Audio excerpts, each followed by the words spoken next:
Bismillahirrahmanirrahim. Assalamualaikum warahmatullahi wabarakatuh. Alhamdulillahirabbil alamin wassalatu wassalamu ala isyrofil anbiya'i wal mursalin wa ala alihi wa ashabihi ajmain amma ba'd. Selamat semangat pagi teman-teman semuanya. Puji syukur senantiasa kita panjatkan kehadirat Tuhan Yang Maha Esa, karena pada kesempatan kali ini kita masih diberikan utamanya nikmat sehat, sehingga kita masih bisa menyimak video pembelajaran kali ini.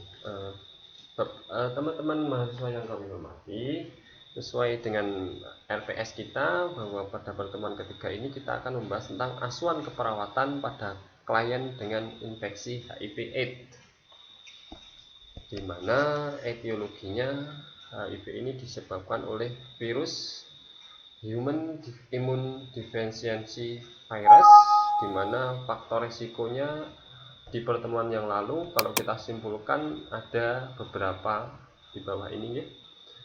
Ada drug abuse, ada hubungan seksual dengan penderita, transfusi, kontak dengan cairan tubuh penderita dengan jaringan yang terbuka. Hubungan seksual dengan penderita ini lebih besar sekali faktor resikonya ketika kita melakukan hubungan heteroseksual tanpa hubungan suatu pernikahan, atau bergonta-ganti pasangan, atau seks lelaki atau sesama jenis. Dimana di dalam jurnal yang kami sampaikan kemarin ada banyak sekali faktor risiko, ada lebih dari 100. Salah satunya ekonomi, bahwa ternyata dari faktor risiko ekonomi virus HIV ini tidak mengenal tingkatan ekonomi, mulai dari yang kaya atau miskin, dari tingkat ekonomi yang rendah sampai ekonomi atas, semuanya bisa tertular. Adapun untuk jenis kelamin, memang penderita saat ini yang banyak adalah laki-laki, namun perempuan juga banyak sekali penderitanya. Kemudian untuk patofisiologinya ini, kemudian untuk stadium HIV/AIDS itu ada 4 teman-teman semuanya. Yang pertama adalah stadium awal infeksi. Ini mirip dengan gejala influenza: demam, lemah, lesu, nyeri sendi, pembesaran kelenjar, dan gejala-gejala tersebut akan hilang dengan sendirinya. Karena kita mahasiswa keperawatan, mungkin sering sekali kita membahas tentang beberapa penyakit ya. Kalau disampaikan tentang gejala dan tandanya, kok koyo aku gitu. Mungkin kita sedang menderita influenza, demam, lesu. Bahkan kalau kita akhir-akhir ini ada virus corona ini, kita sering membaca tanda dan gejala virus corona yang Omicron ini kok mirip gitu. Kalau dulu pada varian Delta mungkin ada tidak bisa mencium bau gitu, ada gejala yang khas, tapi yang saat ini kan kurang khas. Nah itu mudah-mudahan hanya pikiran kita saja. Kalau kita membahas tentang penyakit A, B, C, kira sering sekali kita, kok aku koyok seperti itu ya. Sebenarnya kami rasa tidak, kita pede saja selama kita menjauhi faktor-faktor risiko yang disampaikan di awal, insya Allah, dan mudah-mudahan kita tidak terinfeksi virus HIV/AIDS ini. Yang kedua adalah stadium tanpa gejala. Tidak ada gejala tetapi antibodi dalam darah itu positif, berlangsung 5-7 tahun setelah terinfeksi. Kemudian yang ketiga adalah stadium AIDS-related complex. Jika ada 2 atau gejala klinis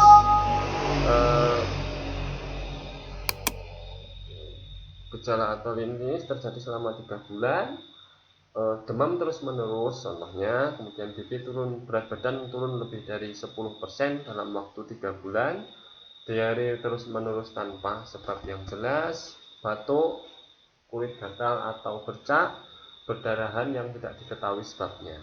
Yang keempat adalah stadium AIDS itu sendiri. Kekebalan tubuh kita semakin rusak dan terjadi infeksi oportunistik, TBC mudah menyerang, kandidiasis, limfoma, sampai gejala persyaratan yang kronik.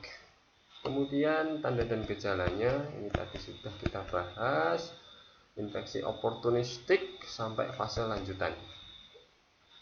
Yang penting kita ketahui bahwa virus HIV ini tidak menular melalui penggunaan toilet yang bergantian, tidak seperti virus corona ya. Beberapa waktu yang lalu di rumah sakit kami ada banyak sekali relawan yang mandi di tempat yang sama, di toilet yang sama, akhirnya semuanya positif waktu itu. Nah, tidak demikian dengan virus HIV/AIDS, bahwa dengan tidak menular dengan penggunaan toilet yang bergantian, kemudian bertukar pakaian pun tidak bisa menular, bahkan berbagi makanan atau minuman, sampai berenang dan gigitan nyamuk juga tidak dapat menularkan virus HIV/AIDS ini. Banyak sekali pertanyaan-pertanyaan di kala seminar, apakah gigitan nyamuk dan berenang ini bisa menularkan HIV/AIDS? Sampai sekarang belum bisa dibuktikan. Yang kedua adalah belum bisa dibuktikan, artinya tidak menular. Sementara ini tidak bisa menular dengan gigitan nyamuk dan berenang di tempat yang sama. Tidak juga bisa menular melalui keringat, tinggal di rumah dengan yang terinfeksi juga insya Allah masih aman. Bersalaman dan ciuman tidak dapat menularkan HIV/AIDS. Ciuman cipika-cipiki mungkin kalau ciuman basah, ketika di bibir itu ada perlukaan, bisa saja tertular penyakit HIV/AIDS ini. Karena infeksi HIV/AIDS ini adalah faktor risikonya adalah terbanyak melalui hubungan seksual yang lebih kepada heteroseksual atau seks lelaki, intinya hubungan seksual tanpa didasari dengan pernikahan atau sering gonta-ganti pasangan, rawan sekali infeksi menular seksual. Adalah infeksi yang disebabkan oleh berbagai macam kuman atau bakteri, virus, parasit, dan kutu kelamin yang sebagian besar ditularkan melalui hubungan seksual. Tidak semua gejala dan tanda dan gejala yang muncul itu tidak selalu di alat kelamin. Jadi tidak melulu gejala IMS itu di alat kelamin. Adapun gejala yang khas adalah adanya benjolan, bintil atau kutil jerawat di penis atau anus, adanya luka koreng, pembekakan di buah pelir, adanya benjolan, adanya luka koreng dan pembekakan di buah pelir. Bahaya IMS ini cukup banyak sekali teman-teman, dan bisa menyebabkan kematian. Dampak fisik dan psikologisnya cukup besar ketika tertular penyakit infeksi menular seksual ini. Membuat penderita sakit-sakitan, mudah tertular HIV/AIDS, mandul sampai dengan kematian. Ini ada pembesaran kelenjar limfe, gangguan kesadaran tiba-tiba, dan pembesaran kelenjar limfe, gangguan kesadaran secara tiba-tiba, atau tuberkuloma di otak. Nah, karena HIV/AIDS ini banyak sekali dikaitkan, banyak sekali penderita yang ketika sudah didiagnosa AIDS itu dengan gangguan TB. Kenapa? Karena peluang terjangkit TB sepanjang hidup kita itu adalah sebanyak 10% pada orang yang tidak terinfeksi. Ketika sudah terinfeksi virus HIV itu meningkat menjadi 50-60%. Nah, perawatan ODA di rumah, tentunya sebelum kita ke asuhan keperawatan, kita membahas dulu tentang perawatan ODA. Yang pertama, perawatan orang dengan HIV/AIDS, ODA itu ada di rumah. Kondisi di rumah antara lain jika ada penurunan kesadaran, membutuhkan perawatan khusus yang tergantung kepada bantuan orang lain, atau memerlukan peralatan khusus, kemudian ancaman terhadap dirinya atau orang lain oleh dirinya sendiri atau orang lain. Perawatannya adalah jika pasien dan anggota keluarga baru mengetahui terinfeksi virus, yang pertama adalah sampaikan bahwa untuk ODA sudah ada. Baik teman-teman, kita lanjutkan. Jika pasien dan anggota keluarga baru mengetahui terinfeksi ODA, Yang pertama kali adalah sampaikan bahwa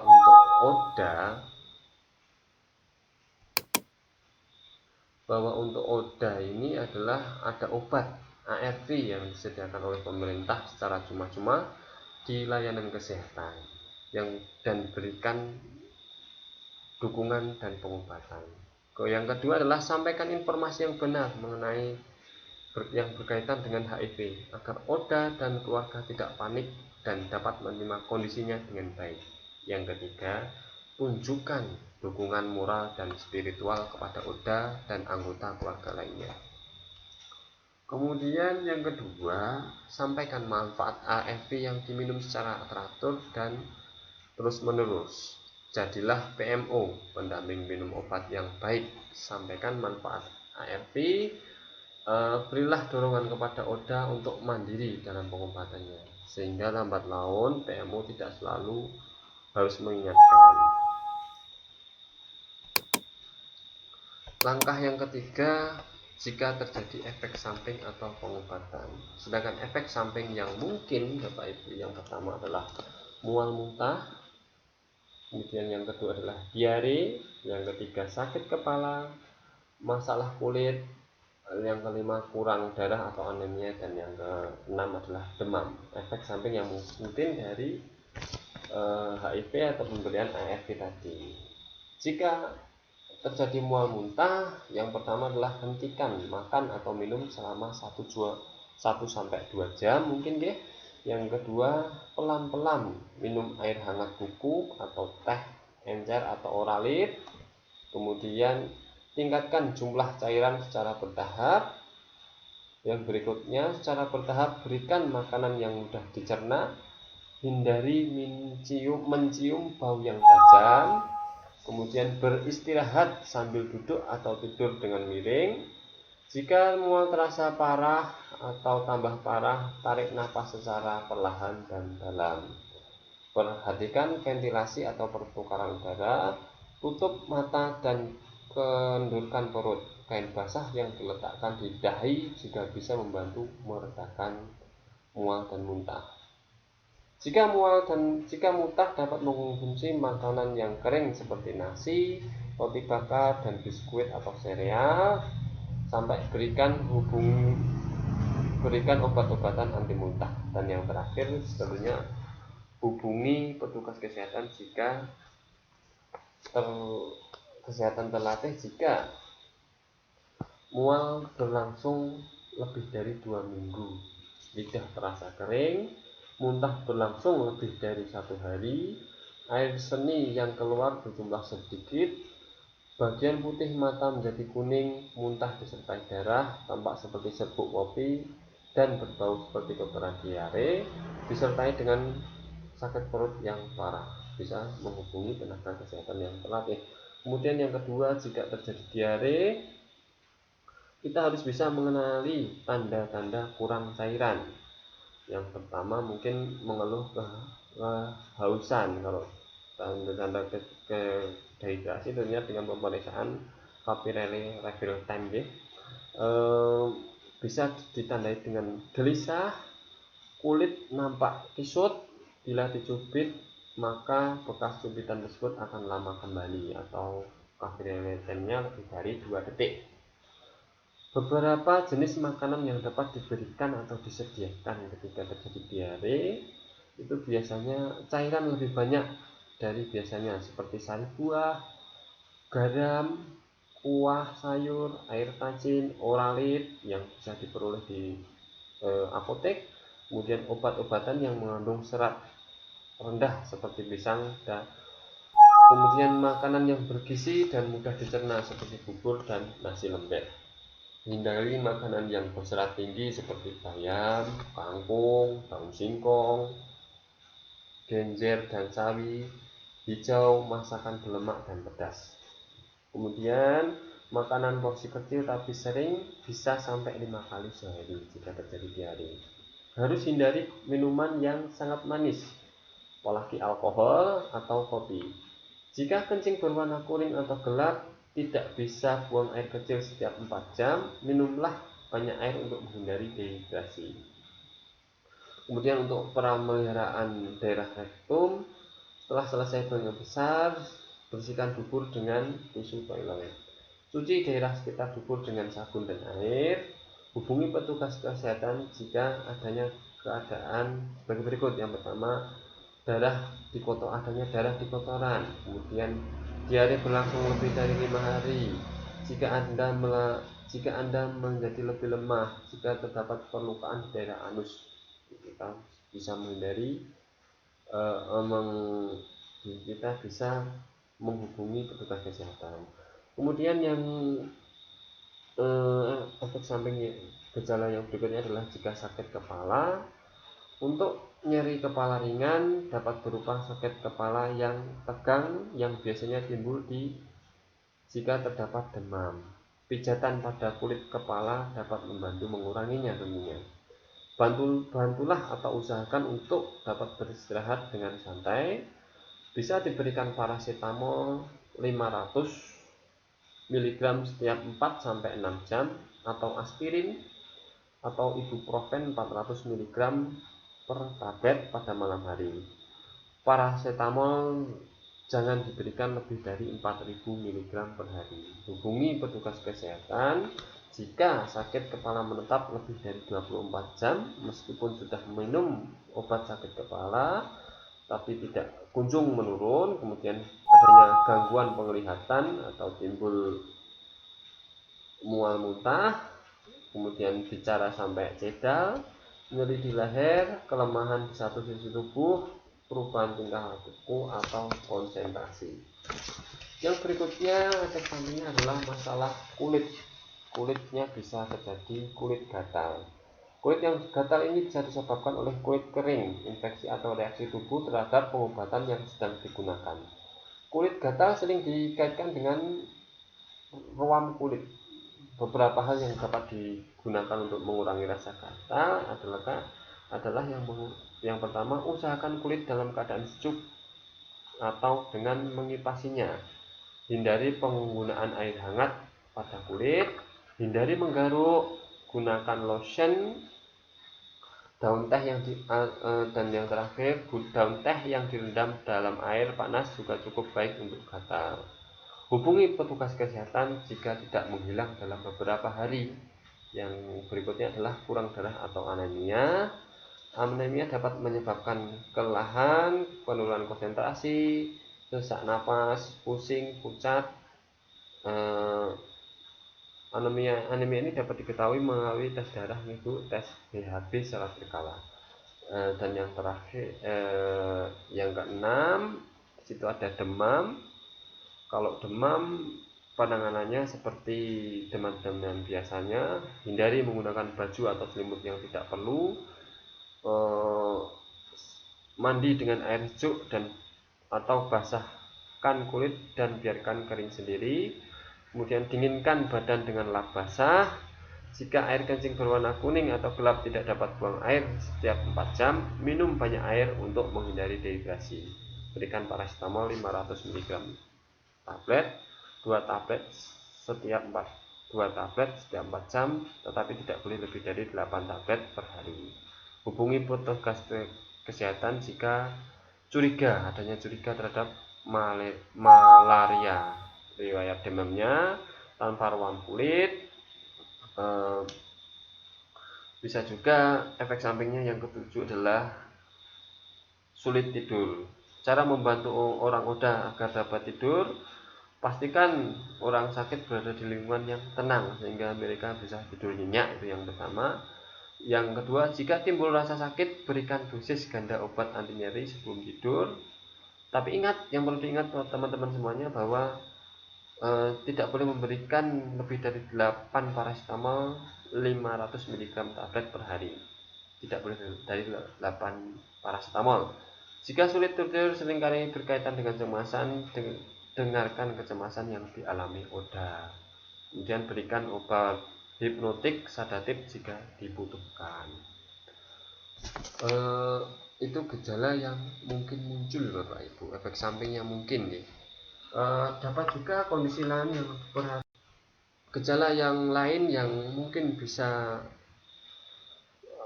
kondisi lain yang harus diperhatikan dan memerlukan bantuan perawatan, yang pertama mungkin nyeri, di situ tidak nampak, sudah saya buat sebenarnya. Yang pertama nyeri, kalau layaknya pengkajian nyeri, yang pertama adalah kenali penyebab nyeri, apakah karena kurang gerak, apakah karena infeksi, adakah pembengkakan pada kaki, tangan, di mana lokasi nyerinya. Kalau nyeri biasanya kita kasih dengan PVRST.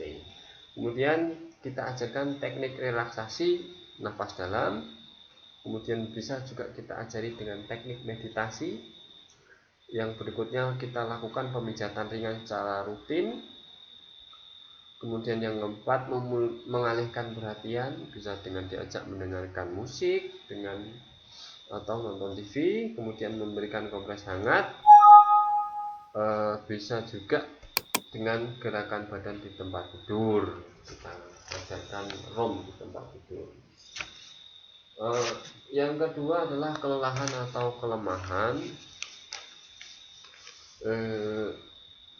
Kenali penyebabnya, lakukan kegiatan-kegiatan sesuai dengan kemampuan roda, usahakan agar roda dapat beristirahat sesuai kebutuhan, memberikan dukungan emosi, memberikan dukungan spiritual, dan memberikan makan dan minum secara adekuat. Kemudian gejala yang mungkin saja muncul adalah sesak napas dan batuk. Kenali penyebabnya, mengatur posisi menjadi posisi yang nyaman untuk bernafas. Usahakan ventilasi ruang yang cukup, memberikan alat bantu pernafasan oksigen jika tersedia. Hentikan makan makanan yang berminyak atau makanan yang digoreng. Berikan air putih hangat. Kemudian rujuk jika ada tanda-tanda yang berbahaya jika terjadi sesak napas. Kemudian masalah kulit dan genitalia. Untuk masalah kulit dan genitalia ini yang pertama adalah kita lakukan kenali penyebabnya, lakukan pembersihan pada kelamin, berikan obat-obatan sesuai program terapi, rujuk jika terjadi gejala yang berlanjut. Kemudian kalau ada perlukaan pada kulit, gunakan sarung tangan, atau kalau tidak ada sarung tangan dapat menggunakan kantong plastik. Cuci luka dengan NaCl, dapat dibeli di apotek atau bisa membuat dengan mencampur garam 1 sendok teh dengan 1 liter air bersih. Jangan membalut luka apabila luka kecil dan tidak basah. Gunakan pembalut steril. Selalu cuci tangan dengan sabun sebelum dan sesudah membalut luka. Kemudian buang sampah yang terkontaminasi dengan darah dan nanah dari luka dengan cara merendamnya dengan larutan klorin terlebih dahulu, kemudian buang ke tempat sampah khusus atau dibakar langsung. Jika luka tidak juga sembuh, bernanah, membengkak, disertai demam, tentunya segera kita rujuk ke dokter. Kemudian yang berikutnya adalah mencegah luka baring. Nomor 6, bantu untuk duduk di kursi, angkat tirah baring, ganti posisi, jaga tempat tidur tetap bersih dan kering, taruh bahan yang empuk di bawah badan. Jika sulit buang air besar, berikan sendok teh minyak sayur sebelum makan pagi. Tepuk-tepuk bahu supaya dahak. Bila tinja keras dan tidak mau keluar, duduk berendam atau oleskan vaselin. Kemudian ingat kenakan sarung tangan karet ketika membantu pasien ODA yang sulit buang air besar. Beberapa hari yang lalu ibu kami yang demensia itu juga susah buang air besar. Ketika kami beri suppositoria, nampaknya makin manja, ini ototnya sudah malas sudah bergerak. Akhirnya kita pakai herbal, Bapak Ibu teman yang kemarin memakai teh jati Cina. Itu hanya untuk introspeksi saja, mungkin bisa digunakan sebagai alternatif. Kemudian yang 8 adalah cekukan. Telan air dengan cepat, gosok langit-langit ke arah belakang dengan kain bersih sampai langit-langit lunak. Tahan napas, lepaskan. setelah terasa tidak enak, tarik ke arah dada dan tahan sambil bersandar. Kemudian jika terjadi rasa cemas dan takut, kita gunakan komunikasi secara asertif, sempatkan bicara dan dengarkan keluhannya dengan penuh perhatian, bahas masalah dan menjaga rahasia. Bisa juga mainkan musik, kita ajak berdoa. Bahkan jika terjadi linglung, orang yang linglung biasanya menunjukkan sering lupa, kurang konsentrasi, sulit bicara atau berpikir, sering berubah perangai, perilaku kurang baik seperti telanjang, mencaci maki dan sebagainya. Usahakan pada lingkungan yang dikenal.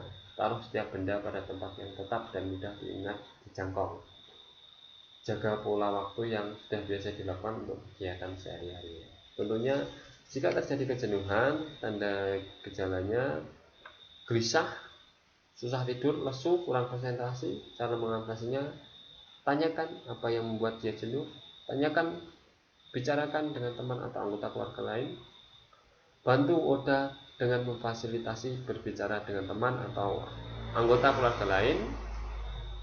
Anjurkan jaga kesehatan, cukup istirahat, makan dan olahraga.